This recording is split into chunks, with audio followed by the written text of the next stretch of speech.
Hello बच्चों, welcome back to TMIS home based education. आज इस वीडियो में बच्चों हम chapter number 3 which is your understanding quadrilaterals वो स्टार्ट करेंगे। अंडरस्टैंडिंग क्वाड्रिलेटरल्स स्टार्ट करने से पहले कर्व क्या होता है, ओपन कर्व क्या होता है, सिंपल कर्व्स क्या होता है, फिर पॉलीगॉन्स, फिर उसके बाद जो ट्रायंगल्स क्या होते हैं वो समझेंगे। पहले हम ये सब समझ लेते हैं, फिर बाद में हम क्वाड्रिलेटरल्स के बारे में स्टार्ट करेंगे। तो बच्चों सिंपल कर्व क्या होता है, जैसे कि मैंने यहाँ पे एक पेन यहाँ पे पॉइंट स्टार्ट कर रहा हूँ, फिर मैं कोई भी इस तरह से फिगर ड्रॉ कर रहा हूँ, मतलब पेन मेरी कंटिन्यूस जा रही है, कहीं स्टॉप नहीं हो रही है। तो ये जो इस टाइप के जो मैंने फिगर बनाई ये मेरे होते हैं सिंपल कर्व्स।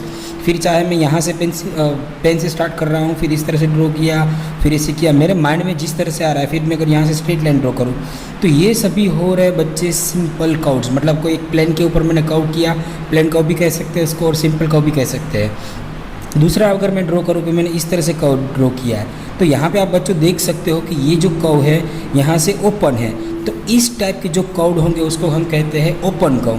फॉर एग्जांपल यहाँ पे ओपन कर्व भी बहुत सारे एग्जांपल आ सकते हैं। यहाँ से ये मैं ड्रॉ कर रहा हूँ तो ये मेरा ओपन कर्व हो जाएगा।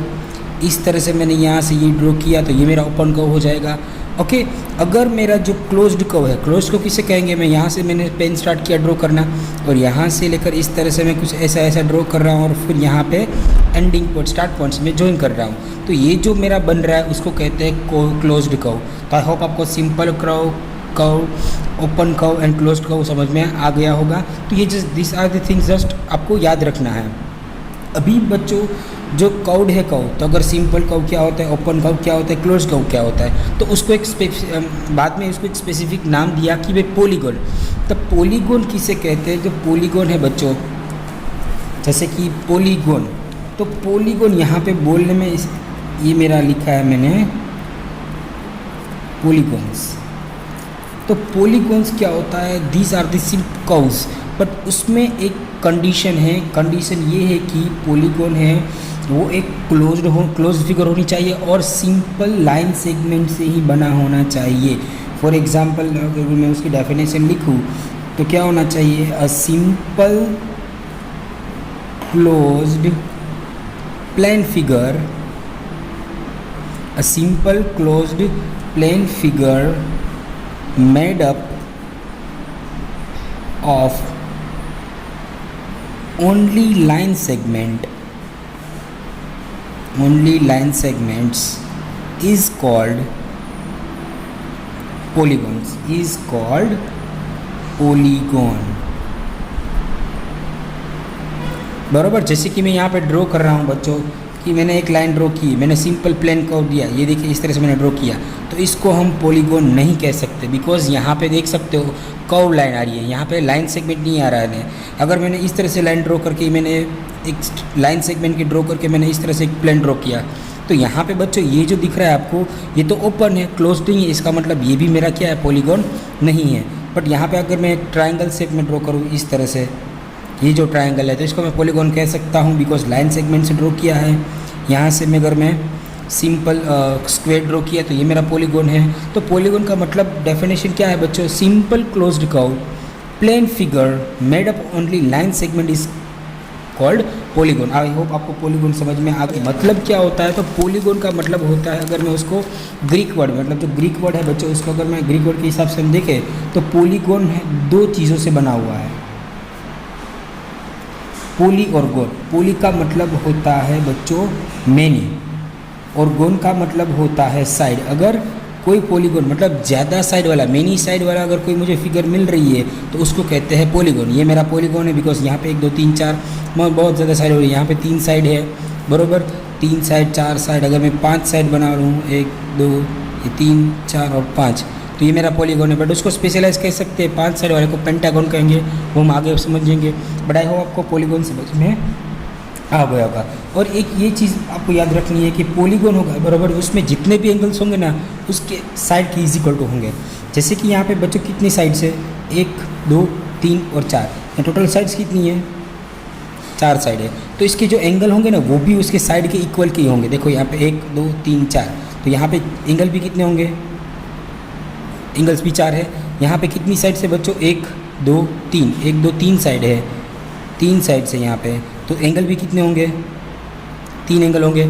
पेंटागन देख लो, 1 2 3 4 5, कितनी साइड से यहाँ पे 5 साइड से, तो एंगल भी कितने होंगे बच्चों 5 होंगे। गिन के देख लेते हैं यहाँ पे 1 2 3 4 5। ये आपके कुछ मेमोरी फैक्ट्स थे, बराबर। आपको ये सब याद रखना है कि आपको पता चल जाएगा कि ऑटोमेटिकली अगर जितनी साइड से उतने एंगल होंगे, जितने एंगल्स होंगे उतनी साइड्स होगी। आई होप आपको बच्चों पॉलीगॉन अच्छी तरह से समझ में आ गया होगा, बराबर। फिर बाद में हम देखते हैं कि अगर 3 साइड वाला होगा, बराबर, अगर मेरा यहाँ पे कोई 3 साइड मैंने ड्रॉ कर लिया है, 3 साइड वाला पॉलीगॉन होता है तो इसको हम ट्रायंगल कहते हैं। ये आपको छोटे बच्चे थे तब से आप पढ़ रहे हो। अगर 4 साइड वाला हो, कोई भी हो, चाहे स्क्वायर हो रेक्टेंगल हो, बराबर, अगर 4 साइड होगी बच्चों तो उसको कहते हैं क्वाड्रिलेटरल। क्या कहते हैं? क्वाड्रिलेटरल। अगर 4 साइड वाला, चाहे वो स्क्वायर हो फिर रेक्टेंगल ले लो, उसको क्या कहेंगे हम? क्वाड्रिलेटरल कहेंगे। अगर 5 साइड है बच्चों, 5 साइड मतलब कोई भी शेप में हो, ऐसे मैंने यहाँ पर ड्रॉ किया, अभी मैंने ड्रॉ किया 1 2 3 4 5, अगर 5 साइड हो तो उसे कहते हैं पेंटागन, बराबर। मतलब जितने जितने आगे बढ़ते जाओगे उसके हिसाब से आपका नाम भी चेंज होते जाएंगे। 3 साइड हो तो ट्रायंगल कहते हैं, 4 साइड हो तो क्वाड्रिलेटरल्स कहते हैं, 5 साइड हो तो उसे पेंटागन कहते हैं। अगर 6 साइड है यहाँ पे, मतलब 1 2 3 4 5 और 6, 1 2 3 4 5 और 6 साइड दी मैंने लिखी, तो उसको कहते हैं बच्चों हेक्सागोन, बराबर। 6 तक किया है, 7 तक आपको याद रखना। अगर 7 साइड होगी तो उसको हेप्टागोन कहेंगे, 8 अगर होगी तो उसको ऑक्टागोन कहेंगे, 9 होगी तो उसको नोनागोन कहेंगे, और 10 है तो उसको डेकागोन कहेंगे। वन मोर टाइम मैं सभी आपको समझा रहा हूँ। 3 साइड है बच्चों तो उसको ट्रायंगल, 4 वाले को क्वाड्रिलेटरल, 5 है तो पेंटागोन, 6 है तो हेक्सागोन, 7 है तो उसको हेप्टागोन कहते हैं, 8 है तो ऑक्टागोन, 9 साइड है बच्चों तो उसको नोनागोन कहेंगे, और 10 साइड है इसको डेकागोन कहेंगे। आई होप ये सभी आपको पॉलीगॉन क्या थे और इसके जो डिफरेंट स्पेशलाइज, ये सभी पॉलीगॉन्स तो है ही, बट उसको स्पेशल नाम दिया गया है ना बच्चों। जो नेक्स्ट आपका टॉपिक है आपको डायगोनल्स, मे भी आपने सुना होगा 7th स्टैंडर्ड में। डायगोनल्स क्या होता है बच्चों? डायगोनल्स का मतलब होता है कि अगर मैंने यहाँ पे कोई एक, जैसे कि मैं यहाँ पे एक स्क्वायर ड्रॉ कर रहा हूँ, बराबर, ये स्क्वायर ड्रॉ किया मैंने और स्क्वायर के मैंने नाम दे दिए ABCD। तो डायगोनल का मतलब होता है जो ओपोजिट वर्टेक्स को अगर मैं ज्वाइन करूँ, तो यहाँ पे A और C ओपोजिट वर्टेक्स है, अगर मैं इसको ज्वाइन करूँगा तो ये जो लाइन दिख रही है आपको, ये लाइन, इस लाइन को कहते हैं बच्चों डायगोनल्स। क्या कहेंगे? डायगोनल्स। यहाँ पे D और B को भी अगर मैं ज्वाइन कर दूँ, D और B, ये वर्टेक्स B और ये वर्टेक्स D, ये ऑपोजिट वर्टेक्स को उसको अगर मैं ज्वाइन कर दूँ तो इसको भी कहेंगे, क्या कहेंगे बच्चों? ये भी मेरी क्या हो जाएगी? डायगोनल, बराबर, डायगोनल। तो यहाँ पे मैं लिख सकता हूँ मेरी डायगोनल एक कौन से AC डायगोनल है, और एक मेरी दूसरी डायगोनल कौन सी होगी? DB या BD, वो भी कह सकते हो, बराबर। तो अगर उसको मैं अगर मैथमेटिक और इंग्लिश, मतलब इंग्लिश लैंग्वेज में क्या कहना है तो मैं क्या कहूँगा? अ diagonal is the segment joining 2 non consecutive vertexes of A polygon. मतलब नॉन कंसेक्यूटिव मतलब यहाँ पे A है तो A के बाद D आता है, तो ये कंसेक्यूटिव कहेगा, तो A के बाद D नहीं आना चाहिए, मतलब A के बाद नॉन कंसेक्यूटिव मतलब एक के बाद एक नहीं आना चाहिए। जैसे कि मैं लिखूँ यहाँ पे 1, तो 1 के बाद 2 3, तो 1 2 3 मतलब 1 2 ये कंसेक्यूटिव कहेंगे। अगर मैं 1 के बाद डायरेक्ट 3 लिखूँगा तो ये मेरा नॉन कंसेक्यूटिव हो जाएगा। आपको याद क्या रखना है बच्चों? ऑपोजिट वर्टेक्स, A का ऑपोजिट C और B का ऑपोजिट D। अगर मैं BC लिखूँ तो ये मेरा डायगोनल नहीं होगा। अगर बच्चों कोई भी, अगर आपको ऐसा क्वेश्चन पूछ सकता है कि मैंने कोई एक फिगर दे दी 8 साइड वाली, जो कि मेरा 8 साइड है, बराबर, तो उसका अगर मुझे डायगोनल फाइंड आउट करना है तो उसकी एक फॉर्मूला है बच्चों। तो आपको ये फॉर्मूला याद रखनी होगी, number of diagonal of n sided polygon is equal to, मतलब कितनी भी साइड हो, n साइड, मतलब ये जनरल फॉर्मूला मैं आपको बता रहा हूँ, कितनी भी साइड हो बच्चों, तो आपको याद रखना है फॉर्मूला क्या है? n in bracket n-3/2। मतलब अगर कोई भी पॉलीगॉन है, बराबर, अगर मुझे उसकी साइड पता है तो और उसके ऊपर से मैं आपको डायगोनल लिख सकते हैं। तो यहाँ पे बच्चों n साइड, n का मतलब है नंबर ऑफ साइड, तो n इन ब्रैकेट n-3/2। जैसे कि अगर यहाँ पे हमने क्या लिया, स्क्वायर लिया, 4 साइड वाला लिया, तो यहाँ पे अगर मैं n की जगह 4 रखूँ तो 4 इन ब्रैकेट 4-3/2, तो 4-3 1/2 इज इक्वल टू 4/2, 2×2 इसका मतलब कितनी डायगोनल मिल रही है मुझे? अगर 4 साइड होगी तो यहाँ पे देख सकते हो मुझे 2 डायगोनल मिली। अगर 3 साइड हो तो 3 साइड में आप देख सकते हो, यहाँ पे अगर मैं ट्रायंगल ड्रॉ करूँ, जैसे कि मैं अगर आपको ट्रायंगल ड्रॉ करके दिखाऊँ, ये मैंने ट्रायंगल ड्रॉ कर रहा हूँ। यहाँ पे क्या ड्रॉ कर रहा हूँ बच्चों? ट्रायंगल।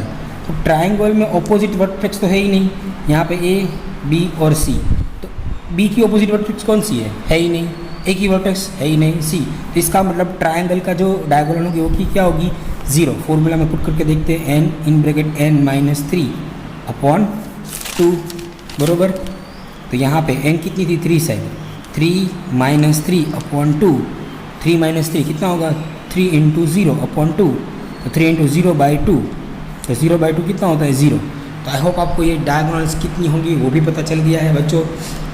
तो number of diagonals find out करने की आपको पता चल गया। नाउ नेक्स्ट टॉपिक है बच्चों कॉन्वेक्स एंड कॉनकेव डायगोनल। बहुत ही इजी है, कुछ है नहीं, आपको जस्ट एक ही चीज़ याद रखनी है। 2 टाइप के पॉलीगॉन हो सकते हैं बच्चों, एक तो कॉनवेक्स एंड दूसरा है आपका कॉनकेव पॉलीगॉन। 2 टाइप के पॉलीगॉन। अभी पता कैसे चलेगा कौन सा कॉनवेक्स पॉलीगॉन है और कौन सा कॉनकेव पॉलीगॉन है? तो अगर बच्चों कोई पॉलीगॉन को आपको देखना है, अगर उसकी जो डायगोनल है बराबर इन द एक्सटीरियर, मतलब अगर जो डायगोनल है वो क्या होनी चाहिए? बाहर की साइड होनी चाहिए बराबर। अगर मेरी जो डायगोनल्स है बराबर, अगर मैं बोलूँ कि भाई पॉलीगॉन इन अ सेट, कि अगर मैं यहाँ पे कोई पॉलीगॉन ले रहा हूँ, देखो यहाँ पे बराबर, ये मेरा पॉलीगॉन है बराबर। इसकी जो डायगोनल है, वो डायगोनल अंदर की साइड है, देखो इंटीरियर है बराबर, मतलब जो डायगोनल है उसकी जो मैंने डायगोनल ड्रॉ की वो कहाँ पे? अंदर की साइड है। तो इस टाइप के पॉलीगॉन को कहते हैं हम कॉनवेक्स। और दूसरा एक है, उसका जो इंटीरियर एंगल होंगे ना वो 180 डिग्री से लेस ही होंगे। देख सकते हो आप, ये एंगल, ये एंगल, ये एंगल और ये एंगल, ये क्या होंगे? 180 से लेस ही होंगे। One more time some difference बता रहा हूँ। कॉनवेक्स में क्या होगा बच्चों? कॉनवेक्स में उसकी जो डायगोनल होगी वो अंदर की साइड होगी, ना कि बाहर की साइड। उस टाइप के पॉलीगॉन को कहते हैं कॉन्वेक्स पॉलीगॉन। और उसके जो इंटीरियर एंगल्स होंगे बच्चों, इंटीरियर एंगल्स वो क्या होंगे? वो 180 डिग्री से लेस होंगे, तो उसको कहते हैं हम कॉन्वेक्स पॉलीगॉन। नाउ कॉनकेव दिख लो बच्चों। कॉनकेव में क्या होगा कि यहाँ पे मैं ये पॉलीगॉन ड्रॉ कर रहा हूँ इस तरह से, तो इसमें यहाँ पे एक डायगोनल ये होगी बराबर, यहाँ पे आप देख सकते हो एक डायगोनल ये होगी और एक डायगोनल ये होगी। तो यहाँ पे आप देख सकते हो कि डायगोनल है वो आउटर साइड, मतलब एक्सटीरियर, बाहर की साइड है। तो इस टाइप के पॉलीगॉन को कहते हैं कॉनकेव पॉलीगॉन। और उसका जो इंटीरियर एंगल है, यहाँ पे ये एंगल देख रहे हो आप, ये एंगल, यहाँ पे ये एंगल देख रहे हो, ये एंगल बच्चों 180 डिग्री से बड़ा है। ये एंगल 180 डिग्री से क्या है? बड़ा है। इसका मतलब जो पॉलीगॉन में कोई एक एंगल, इंटीरियर एंगल 180 डिग्री से बड़ा है तो उसको कॉनकेव पॉलीगॉन कहते हैं। और दूसरा क्या कि अगर उसका जो कोई भी एक डायगोनल है बराबर, वो आउटर साइड है, डायगोनल वो पॉलीगॉन के आउटर साइड है, तो उसको कहते हैं कॉनकेव पॉलीगॉन। आई होप आपको दोनों कंडीशन समझ में आ गई हो।